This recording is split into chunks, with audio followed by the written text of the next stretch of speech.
It's Holiday Monday morning. This is New Zealand's breakfast. Good to have you along.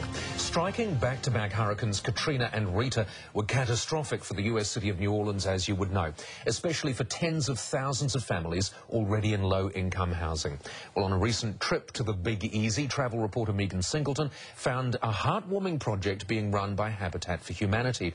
It's rebuilding a village for musicians, designed to both construct a community and preserve a culture. What you have here is it's going to end up being 5 city blocks. So this street, North Prier, is going to be put in to cut straight through, and then Bartholomew Street is going to cut straight through the other side to break this up into 4 city blocks. And then right here where our construction trailer is actually going to be a toddler-friendly pocket park. So we have some green space out here in the village, and then directly adjacent to it over here where the weeds are a little tall is going to be the Ellis Marcellus Center for Music.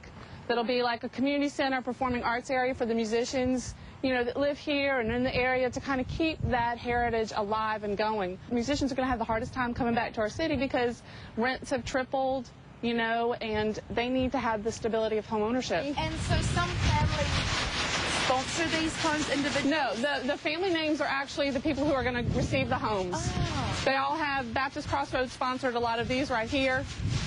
So you have the Habitat, and then a sponsor partner comes in, and then the family, because the family puts in 350 hours of work out here in lieu of a down payment. Okay.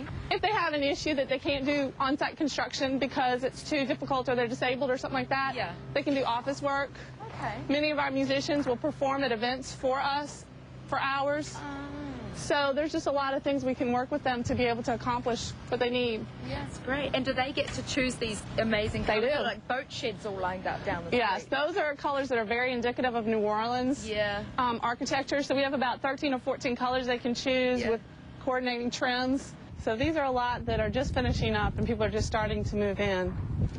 Good morning, Smokey. How you Very good. How are you doing? I'm all right.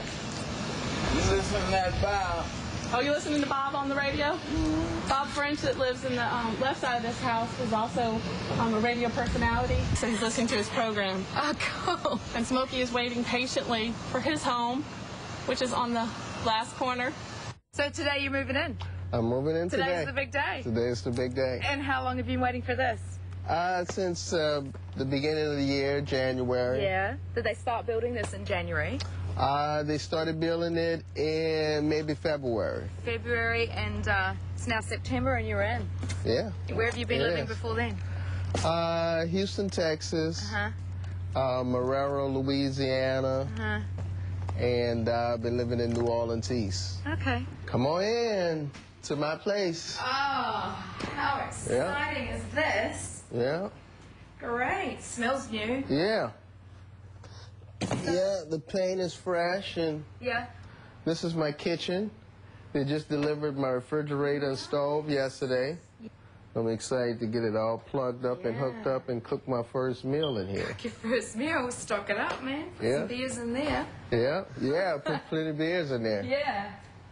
And you got to choose the colors. Did you choose the colors in the walls? And well, they paint just about all the houses either white or off-white. So as you can see, it's still work in progress. Basically, when you're accepted in the program, you have to volunteer to help build other people's houses as well as your house. Yeah. And this is one of the bedrooms. This is your music room. It's going to be a lot of music going on in there. Yeah. It's going to be my studio. Yeah. This is day one. Yes, this is my first day. Actually, bringing my instrument here. Yeah. Finally, after 2 years. Yeah. Get my own place. 2 years. Wow. Oh, how excited are you? I'm very excited. You were in Portland, Oregon. Portland for 7 months, St. Louis for 4 months. Came back here like many times, here and there. Yeah. And then finally, I think I lived in like 8, 9 different houses. So what have you got in here? I have this upright bass. One of the few things I just put in my car and evacuated. Oh. This is almost 200 years old. Wow. This is my baby. Yeah.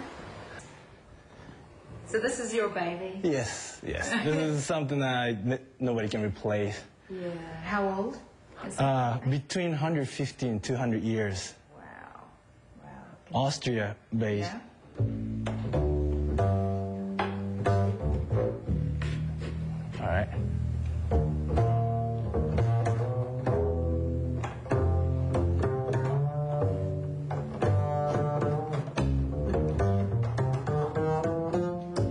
imagine coming back here in a year from now when all the musicians are in and all you guys, you've got the keyboards next door and you've got, I want to sit on the porch here in a year from now. Good friends with the trumpet player next door and the two houses down with the cello player I play with her. Are you going to have it like a noise curfew in the evening? Not in this neighborhood.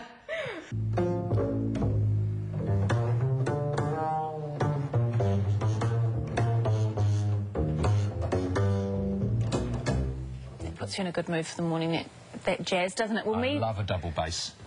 I love a double bass. Good noise. Well, Megan's trip was made possible by the House of Travel's new travel community site, tripstar.co.nz, where clients share their holiday experiences. You can be one of those clients. The Tripstar people have put together a 10-day tour to New Orleans to coincide with the Mardi Gras at the end of January.